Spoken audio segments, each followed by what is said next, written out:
श्री अकाल। आज हमारे बीच में इस शहर के और नॉर्दर्न इंडिया के और इस समय देश के भी जाने माने वकील माननीय श्री सतपाल जैन जी, आप 2 बार चंडीगढ़ के एमपी भी रहे हैं और इस समय एडिशनल सॉलिसिटर जनरल भी हैं। इनके जीवन में एक बड़ी खास बात जुड़ी हुई है। इन्होंने इमरजेंसी जो 1975 में लगी थी उनके दिनों को सहा भी है और देखा भी है। तो आज इसी विषय पे उनसे बात करेंगे। सतपाल जैन जी, थोड़ा स्वागत है। बहुत बहुत पंजाब पुलिस वालों बहुत तरफ। धन्यवाद। धन्यवाद। जैन साहब, तुसी एमरजेंसी ਦੇ ਵੇਲੇ बहुत एमरजेंसी के समय बहुत छोटे होंगे, और आपकी उम्र कितनी थी और क्या आपको उस परिस्थितियों में क्या आपको लगा, तो उसके बारे में हमारे दर्शक जानना चाहेंगे। थोड़ा सा उसके बारे में बताइए कि इमरजेंसी 25 जून 1975 को लगी थी और मेरा जन्म दिवस 15 जून को होता है। तो मैं उस समय 23 वर्ष का था। पंजाब यूनिवर्सिटी की जो स्टूडेंट काउंसिल थी, छात्र संघ, उसका महासचिव था, चुना हुआ। तो अचानक सुबह मालूम हुआ कि देश में इमरजेंसी लगा दी गई है और सभी विपक्षी नेताओं को गिरफ्तार किया जा रहा है। तो मैं उस समय मैंने एमए पास करके लॉ में एडमिशन के लिए अप्लाई किया हुआ था। तो मैं कुछ दिनों के बाद जब लॉ डिपार्टमेंट में एडमिशन लेने गया तो मेरा नंबर मेरिट लिस्ट में था। मैंने बीए ऑनर्स एमए पास की हुई थी। तो जो ही मैं इंटरव्यू देके बाहर निकला तो मुझे गिरफ्तार कर लिया गया, जेल में भेज दिया गया और मेरे विरुद्ध ये केस बनाया गया कि मैंने पंजाब यूनिवर्सिटी में बहुत बड़ी छात्र संघ की रैली की, सैकड़ों बच्चों को इकट्ठा करके कहा कि इंदिरा गांधी की सरकार को पलटा देंगे, उसको उल्टा देंगे। तो उस समय 23 वर्ष की आयु थी जब ये सारा मैंने अपनी आंखों के सामने देखा। 25 जून जब इमरजेंसी सुबह लगी, 25 और 26 जून की रात को इमरजेंसी रात को लगी लगे थी। थे। रात को लगी थी। तो जो ही इमरजेंसी लगी ऐसे हुआ जैसे दिन में काला अंधेरा आ गया होता है। सारे अखबार बंद, सेंसर बंद लगा दिया गया प्रेस पे, लीडरों की गिरफ्तारियां शुरू हो गई। कोई किसी से बात नहीं कर सकता था, कहीं जा नहीं सकता था, पुलिस ही पुलिस नजर आती थी। तो वो काला अध्याय की शुरुआत मैंने अपनी आंखों के सामने देखी। ਜੈਨ ਸਾਹਿਬ, ਇਹਦੇ ਵਿੱਚ ਕਿਉਂਕਿ ਅਸੀਂ ਵੀ जानना चाहेंगे, क्योंकि ਤੁਹਾਡੇ ਕੋਲ तो ਤੁਸੀਂ उस समय 23 साल ਦੇ ਸੀਗੇ, आप थे इसमें, जो उस समय की परिस्थितियां कुछ आप अगर बता सके तो थोड़ा सा हमारे दर्शकों के लिए अच्छा होगा। उस समय कैसी परिस्थितियां थी और इंदिरा गांधी ने ये ऐसा स्टेप इमरजेंसी लगाई कि उस देश को क्या क्या भुगतना पड़ा, थोड़ा सा इस बारे में थोड़ा गाइड कर दे। 5 जून 1975 को श्रीमती इंदिरा गांधी के चुनाव को इलाहाबाद हाई कोर्ट ने रद्द कर दिया। जो 1971 में रायबरेली से श्रीमती इंदिरा गांधी जीती थी, उसको स्वर्गीय राजनारायण जी ने चुनौती दी थी इलाहाबाद हाई कोर्ट। वो निर्णय आ गया और उस निर्णय ने श्रीमती इंदिरा गांधी को भ्रष्ट आचरण के लिए दोषी माना।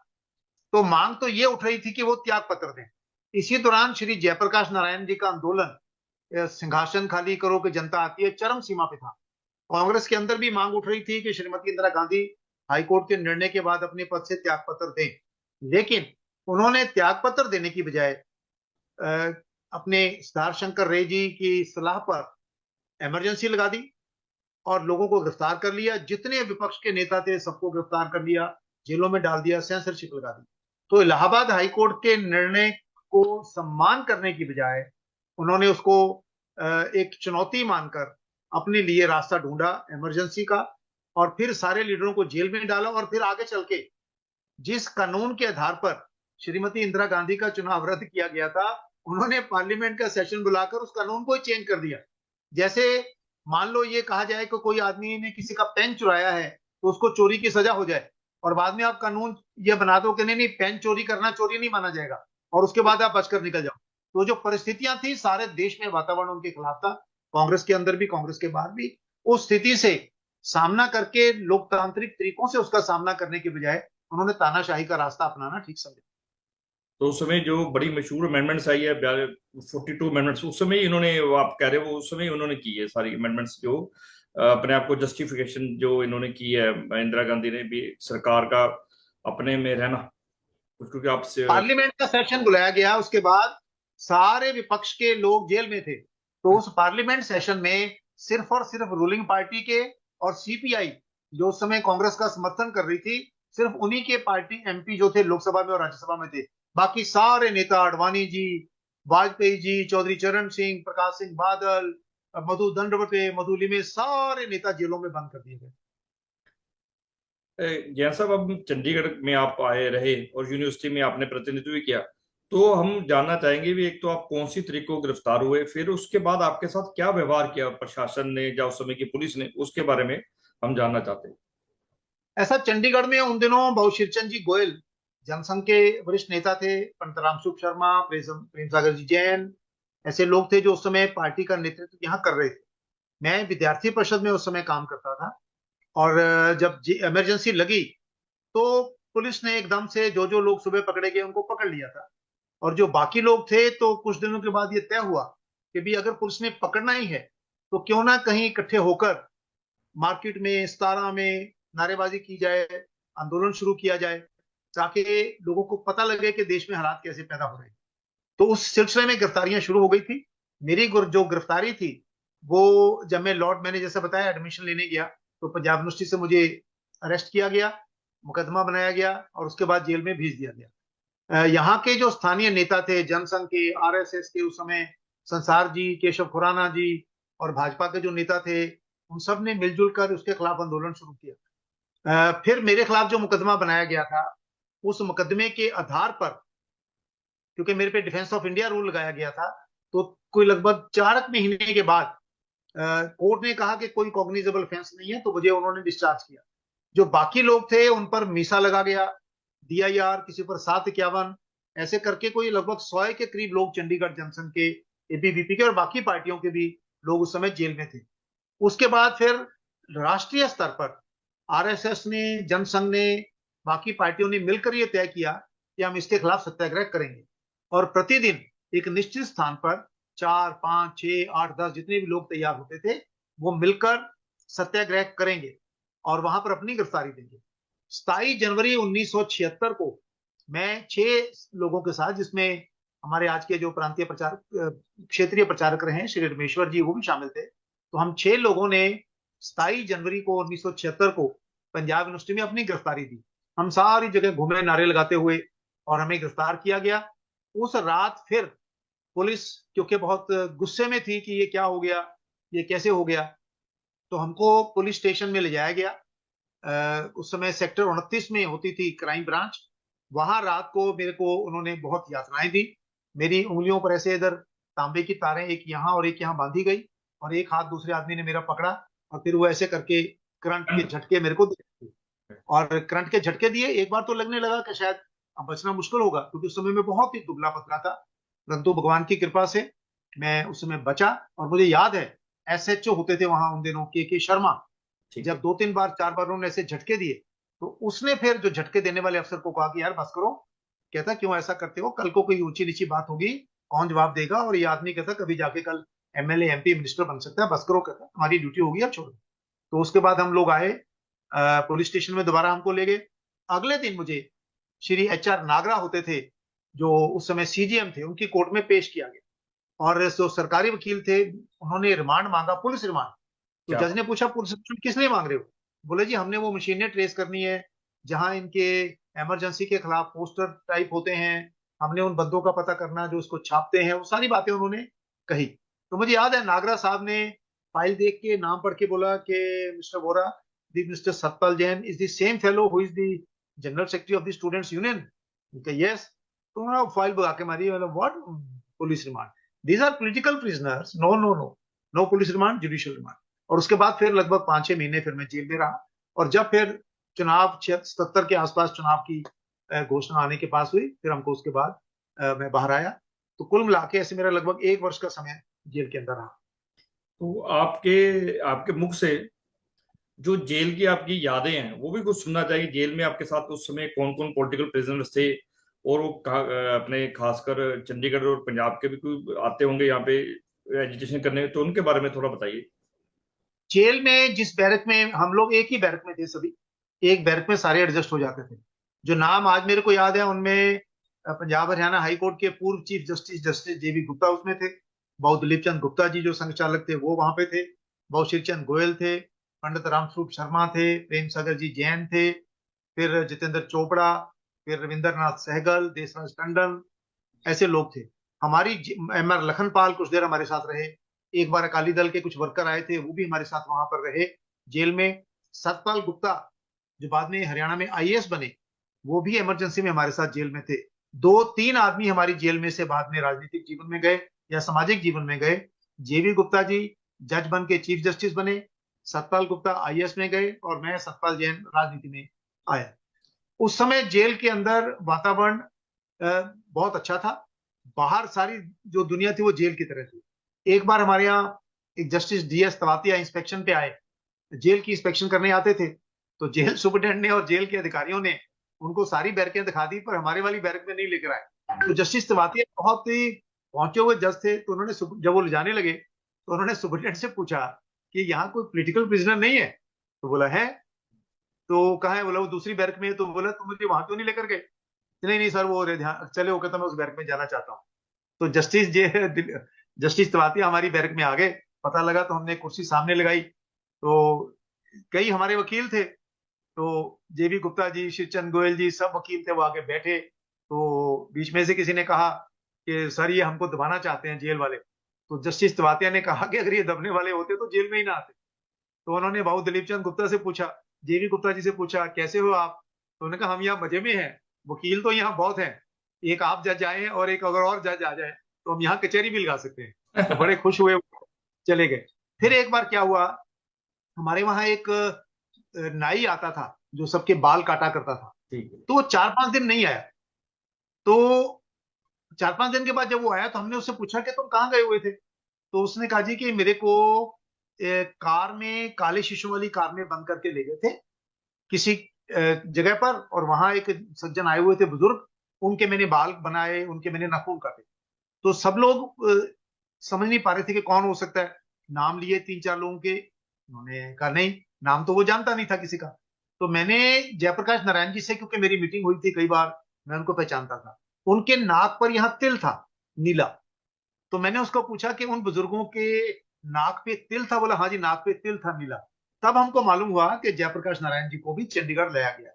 हमारी जेल में एक हफ्ते के लिए विजय कुमार मल्होत्रा रहे थे, चंद्रशेखर भी आए थे, लेकिन हमको वो कब आए कब गए हमको बाकियों को वो बताया नहीं गया। हम लोग सामूहिक रूप से वहां किचन चलाते थे, जिनके घर से, क्योंकि हफ्ते में एक बार घर के लोग मिलने आते थे, जो भी सामान आता था पूल में डाल देते थे। मूलचंद प्रेमी सेक्टर 22 वाले हमारे साथ थे, उनका हलवाई का काम था। तो उन्होंने कहा कि ऐसा करिए, आप इनसे आप खाने के बजाय राशन ले लीजिए, हम अपनी किचन खुद बनाएंगे। तो उन्होंने वो किचन शुरू की। मुझे याद है कि कितना बढ़िया खाना वो बनाते थे, समय पे खाना सबके लिए, वहीं के बना हुआ खाना, दाल सब्जी हम लोग खाते थे। फिर सुबह, उस समय जेल में नाश्ता नहीं मिलता था, प्रिजनर्स को नाश्ता नहीं दिया जाता था। तो हमने फिर सलाह की कि ऐसा करिए, जो सबका दूध आता है, जो बी कैटेगरी को एंटाइटल थे, उन सबका दूध उबाल देते थे। सुबह जो मलाई आती थी, और ब्रेड के 5-6 पैकेट मंगवा लेते थे, एक एक पीस ब्रेड का, उसमें थोड़ी मलाई लगा के, वो हमारा सबका नाश्ता होता था, और चाय वहां से हमको आती थी, वो देके हम करते थे। तो ये ऐसा अच्छा एक बहुत बढ़िया माहौल था, मिलजुल कर सब लोग रहते थे। हमारे साथ उस समय नंद मार्ग के लोग भी थे, एमआर लखनपाल जी भी थे दूसरी पार्टियों के। तो ऐसे करके, अच्छा, मैं समझता हूँ कि जेल का वातावरण मेरे लिए बहुत अच्छा था। और मुझे अभी तक याद है कि जब मैं जेल से छूट के आया, तो मैं अंडरग्राउंड पंजाब यूनिवर्सिटी में अपने स्टूडेंट साथियों से मिलने गया डिपार्टमेंट में। तो हमारे डिपार्टमेंट में लड़कियां बहुत ज्यादा थी, लड़के कम थे। तो जो ही मैं वहां गया, तो सबने एक स्वर से, लड़कों ने भी लड़कियों ने कहा कि जैन साहब, आप जेल से सेहत अच्छी बना के सुधार के आए हो, क्योंकि पहले बहुत दुबले पतले होते थे, अब आपकी सेहत अच्छी हो गई है। और मैंने जैसे कहा, बिजली का करंट तो मैंने संभाल के रखा है, जब भी जरूरत होती है बटन दबा के अपने आप को इलेक्ट्रीफाई कर लेते। इसका मतलब जो आप जितने भी लोग आप जेल में थे, जो जिन्होंने सुने तसीहे से बातें से, तो आप एक मेंटली आप लोगों का बहुत स्ट्रांग थे, आप बहुत स्ट्रांग होके निकले, और उस समय भी आपका मानसिकता जो बहुत स्ट्रांग वाली बनी, ऐसा आपकी बातों से बात। यातनाएं तो लोगों को बहुत दी। रामलाल गुप्ता जी ने, जब कांग्रेस का सेशन हुआ था, उनके साथियों ने, कालिया जी ने और बाकी लोगों ने जब उसके खिलाफ नारे लगाए और पोस्टर फेंके चंडीगढ़ में, तो उनको इतनी बुरी तरह से पीटा गया था, इतनी बुरी तरह से उनको मारा गया था। एक हमारे सुनील कालिया होते थे, जो सेक्टर 27 में जो उनके जो ये हैंडबिल वगैरह वो पोस्ट करते थे, हैंडबिल पोस्ट किया करते थे। तो उन्होंने एक दिन पुलिस को लगा कि चंडीगढ़ के पोस्ट बॉक्स में हैंडबिल डाले जा रहे हैं अनोनिमस टिकट लगाकर, और लोगों के पास बाई पोस्ट जा रहे हैं, तो कैसे पकड़ा जाए।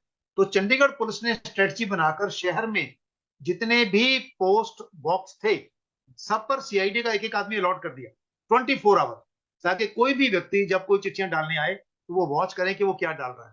तो कालिया जी जब एक थब्बा ऐसे हैंडबिल का लेकर आए जो ऊपर चिट्ठी लगा के टिकट लगा के उसमें डालते थे, तो जो ही उन्होंने अपने लिफाफे से निकाल के डालने की कोशिश की, जो सीआईडी का आदमी था वहां आया, उसने बाजू उनकी पकड़ ली और उनको बहुत टॉर्चर किया गया, बहुत वो किया गया। कुछ लोगों को तो ये शारीरिक यातनाएं दी गई। कुछ ऐसे लोग भी थे, श्री राम थे सेक्टर 36 के हमारे, एक मजदूर नेता थे, बिल्कुल एक सिंपल वर्कर, एक जय नारायण नाम के छोटे से दुकानदार थे हाँ। बुड़ैल से, जिनको नारायण दास जी की गलतफहमी में पकड़ कर दिया गया। ऐसे उन लोगों को इतनी मतलब यातनाएं फिजिकल तो शायद नहीं दी होंगी, लेकिन परिवार उनके इतने बर्बाद हुए, पीछे रोटी रोजी की इतनी प्रॉब्लम आई कि उन लोगों को मानसिक, शारीरिक और अलग अलग किस्म की यातनाओं लोगों को झेलनी पड़ी। इसमें एक जो बात निकल के आ रही भी, जो आप लिटरेचर बांटते थे, लिटरेचर बेसिकली उसमें क्या लिखा होता था जो जितना पुलिस इतना बह खाती थी? लिटरेचर के अंदर देखिए, उस समय इंदिरा गांधी की और सरकार का प्रयत्न क्या था। प्रयत्न ये था कि देश में इतना डर का माहौल पैदा हो जाए कि कोई भी सरकार के खिलाफ सोचे भी नहीं, एक शब्द भी नहीं बोले, और उनको लगे कि नहीं ये सारा आंदोलन समाप्त हो गया। तो इस कारण से जब वो हैंडबिल आता था उसमें लिखा होता था कि यहाँ इमरजेंसी लगाई गई है, केरला में एक सीपीएम के वर्कर की जेल में मृत्यु हो गई थी, कि उसकी मृत्यु हो गई है टॉर्चर की वजह से, वहां पर उसको बर्बाद कर दिया, यहाँ मकान तोड़ दिए, यहाँ लोगों की नौकरियां हटा दी। तो सरकार के खिलाफ आंदोलन चल रहा है, ये भावना हम पैम्फलेट से देते थे, और सरकार के खिलाफ आंदोलन ना चले इसका प्रयास सरकार कर रही थी। तो इसलिए उनको डर लगता था, इंदिरा गांधी को यह लगता था कि मैंने सेंसरशिप लगा दी, सारे लीडरों को जेल में डाल दिया, ना अखबार में न्यूज ना रेडियो में न्यूज, तो ये कौन है छोकरे चल्ले जो अभी भी मेरी शान में गुस्ताखी कर रहे हैं, इसलिए इनको क्रश करो। और उस कारण से फिर सरकार, पुलिस और वो सारी इनको गिरफ्तार करने के लिए आतुर होती थी। जैसा आज आपने कई चीजें हमारे दर्शकों को बताई है, और मुझे लगता है भी ये जो 75 का जो अवधि जिसे कहते हैं, हम काला साल भी कहते हैं, ये देश को उसमें सबक सीखने वाली भी जरूरत है। और आप लोगों के कारण नहीं, आप लोगों की इतनी तपस्या के कारण नहीं, जो उस समय 75 में किया, तो आज भारत की हमने तस्वीर बदली हुई देखी है।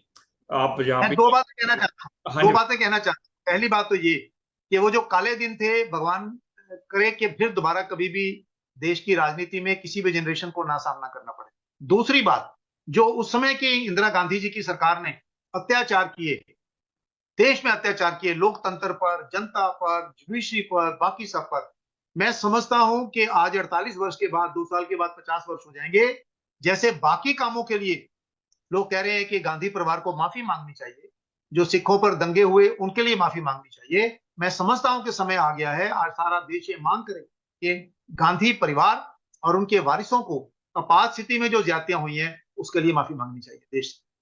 आज जो जैन साहब ने किया भी, गांधी परिवार को माफी मांगनी चाहिए इमरजेंसी के लिए भी। इसी नोट पे साथ सतपाल जैन जी, आपका बहुत बहुत शुक्रिया, आप पंजाब पल्स में आए, बहुत बहुत थैंक्स। आज कई चीजें हमें पता भी लगी हैं, और आपको कष्ट देते रहेंगे आगे भी। जैन नहीं साहब, कभी थैंक्स थैंक्स।